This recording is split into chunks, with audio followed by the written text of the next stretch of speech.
नमस्कार।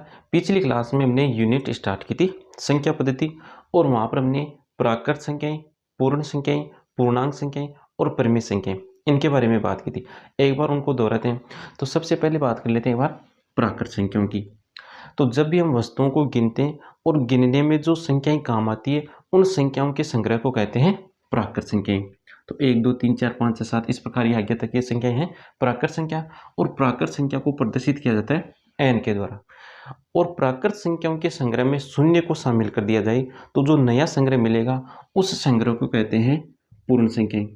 और पूर्ण संख्या को प्रदर्शित किया जाता है डब्ल्यू से।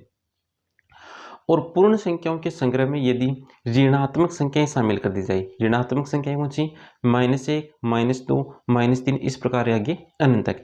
यदि पूर्ण संख्याओं के संग्रह में ऋणात्मक संख्याओं को और शामिल कर दिया जाए, ये पूर्ण संख्या थी, इनमें कौन सी संख्याएं शामिल कर दी? ऋणात्मक संख्याएं।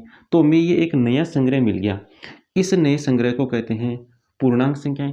और पूर्णांक संख्याओं को आई या जेड के द्वारा प्रदर्शित किया जाता है। उसके बाद है परिमेय संख्या।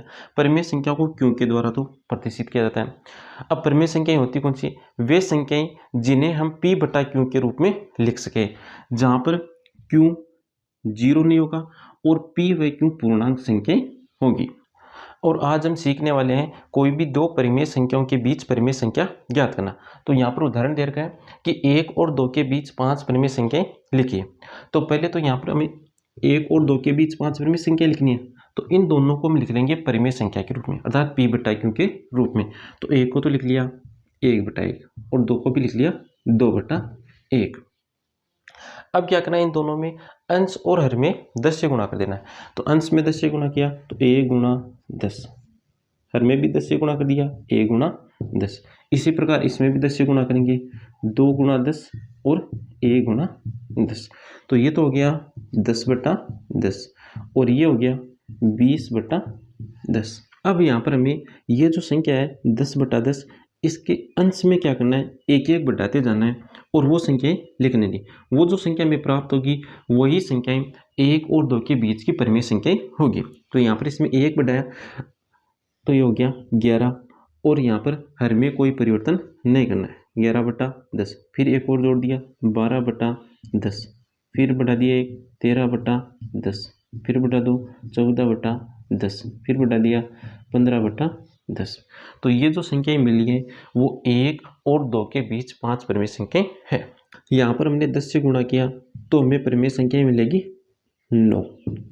यदि हम यहाँ पर 100 से गुणा कर दें तो परिमेय संख्या मिलती है हमें 99। इसका मतलब ये हुआ कि कोई भी दो परिमेय संख्याओं के बीच में अनेक परिमेय संख्याएं होती है। प्रश्नावली 1.1 का पहला क्वेश्चन है, क्या शून्य एक परिमेय संख्या है? क्या इसे आप p बटा क्यू के रूप में लिख सकते हैं, जहां p और q पूर्णांक है और q 0 के बराबर नहीं है? तो कोई भी संख्या, मान लो कोई भी संख्या है x, इस संख्या x को परिमेय संख्या कहेंगे यदि हम इसे p बटा क्यू के रूप में लिख सके।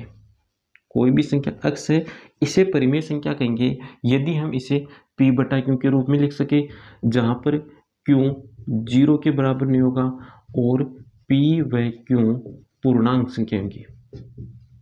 p व q कौन सी संख्या होंगी? पूर्णांक संख्या। कोई भी संख्या x है, इसको परिमेय संख्या कहेंगे यदि हम इसे p बटा क्यू के रूप में लिख सके, जहां पर q 0 के बराबर नहीं है और p और q पूर्णांक संख्या है।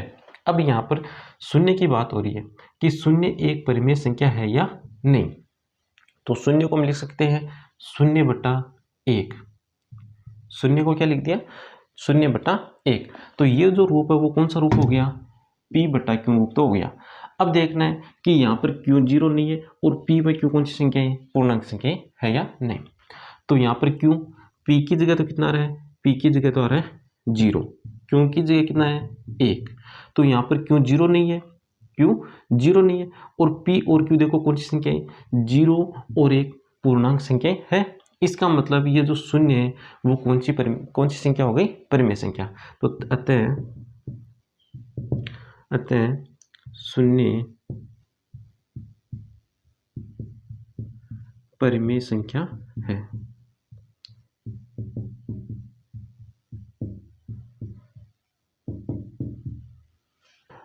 अगला प्रश्न है 3 और 4 के बीच 6 परिमेय संख्याएं ज्ञात कीजिए। तो 3 और 4 के बीच 6 परिमेय संख्याएं लिखनी है हमें। तो 3 और 4 को पहले लिख लेंगे पी बटा क्यू के रूप में, अर्थात इनको परिमेय संख्याएं बना लेंगे। तो इसे तो लिख दिया 3/1 और इसे लिख दिया 4 को लिख दिया 4/1। अब क्या करना है, इन दोनों संख्याओं के अंश और हर में 10 से गुणा करना है। तो 3 गुणा 10, 1 गुणा 10 और इसके भी अंश और हर में 10 से गुणा करना है। तो 4 गुणा 10 और 1 गुणा 10। तो ये तो हो गया 30/10 और ये संख्या हो गई 40/10। अब क्या करना है, ये जो पहली जो संख्या है ना, इस संख्या के अंश में एक एक बढ़ाते जाना है, हर में कोई चेंज नहीं करना है। तो एक एक बढ़ाते जाओ तो ये आ जाएगा 31/10, 32/10, 33/10, 34/10, 35/10, 36/10। ये जो संख्या है वो संख्याएं 3 और 4 के बीच 6 परिमेय संख्याएं है। अगला प्रश्न है, इसमें दे रखा है 3/5 और 4/5 के बीच 5 परिमेय संख्याएं लिखिए। इन दोनों के बीच में हमें 5 परिमेय संख्याएं लिखनी। अब यहाँ पर ये परिमेय संख्याएं दी गई है, अर्थात p बटा क्यू के रूप में लिखी हुई है। तो सबसे पहले यहाँ पर ये देखना है कि इनका हर समान है या नहीं। तो यहाँ पर तो हर समान है, इसलिए अंश और हर में क्या कर देंगे, 10 से गुणा कर देंगे। और यदि यहाँ पर हर समान नहीं हो, मान लो इस प्रकार की संख्या आ जाए 2/3 और 4/5 और इनके बीच 5 परिमेय संख्याएं पूछे, तब क्या करना है, तब सबसे पहले हमें इन दोनों संख्याओं का क्या करना है, हर समान बनाना है, उसके पश्चात 10 से गुणा करना है और फिर वो आगे वाला ही तरीका लगाना है। तो यहाँ पर तो हर समान दे रखा है, इसलिए क्या कर देना है, अंश और हर में 10 से गुणा करना है। तो 3 गुणा 10/5 गुणा 10 और इसमें भी क्या कर देना है, 10 से गुणा कर देना है। तो 4 गुणा 10 और 5 गुणा 10। तो ये तो हो गया 30/50 और ये हो गया 40/50। अब ये जो पहले वाली जो संख्या है, इस संख्या के अंश में एक एक बढ़ाते जाओ, हर में कोई परिवर्तन नहीं करना है। तो 31/50, 32/50, 33/50, 34/50 और 35/50। ये हो गई 3/5 और 4/5 के बीच 5 परिमेय संख्याएं। अगला प्रश्न है, नीचे दिए गए कथन सत्य है या असत्य, कारण के साथ अपने उत्तर दीजिए। पहला कथन है इसमें, प्रत्येक प्राकृत संख्या एक पूर्ण संख्या होती है। प्रत्येक प्राकृत संख्या कौन सी संख्या होती है, पूर्ण संख्या।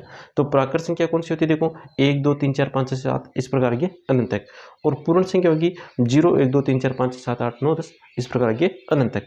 तो प्रत्येक प्राकृत संख्या, प्रत्येक का मतलब सभी की सभी जो प्राकृत संख्या है वो कौन सी संख्या होती है, पूर्ण संख्या होती है। तो यहाँ पर देखो ये जो सभी की सभी प्राकृत संख्याएं वो सभी की सभी किस में आ रही हैं, सभी की सभी पूर्ण संख्याओं में आ रही है। इसका मतलब प्रत्येक प्राकृत संख्या पूर्ण संख्या होती है। तो यहाँ पर लिख देंगे ये कथन तो है सत्य, कथन तो क्या है, सत्य। और इसका कारण क्या लिख देंगे कि पूर्ण संख्याओं का जो संग्रह, ये पूर्ण संख्याओं का संग्रह, इस संग्रह में देखो कौन सी संख्याएं आ रही है, प्राकृत संख्याएं आ रही है। तो कारण हो जाएगा इसका, पूर्ण संख्याओं के संग्रह में, पूर्ण संख्याओं के संग्रह में सभी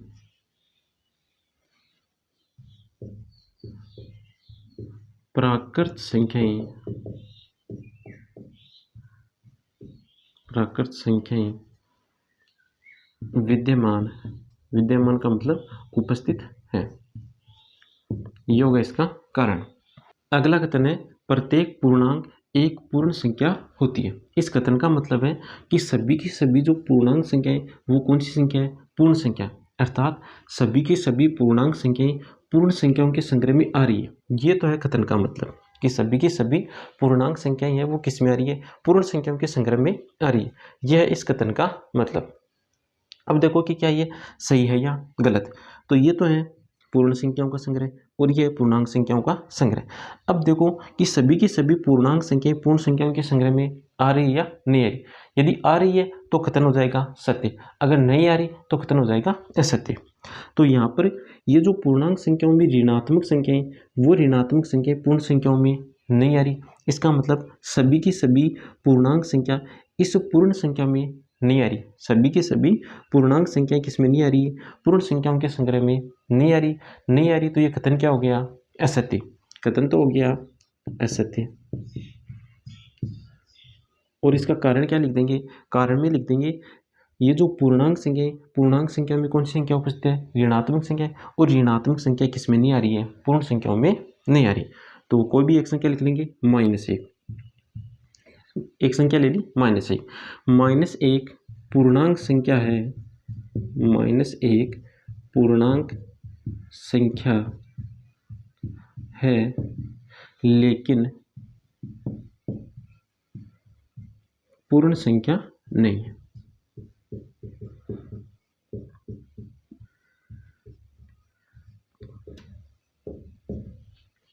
अगला कथन है प्रत्येक परिमेय संख्या एक पूर्ण संख्या होती है। तो इस कथन का मतलब तो ये हुआ कि सभी की सभी जो परिमेय संख्या है वो पूर्ण संख्याओं के संग्रह में आ रही है। यह तो है इस कथन का अर्थ।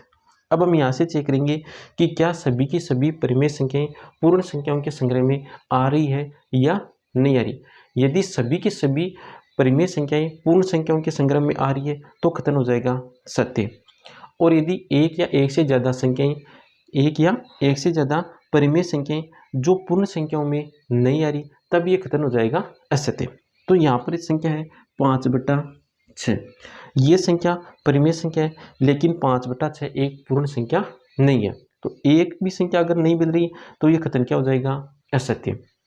तो कथन तो हो गया असत्य। और कारण में क्या लिख देंगे? कारण में लिख देंगे 5/6 एक परिमेय संख्या है, लेकिन 5/6 एक पूर्ण संख्या नहीं है।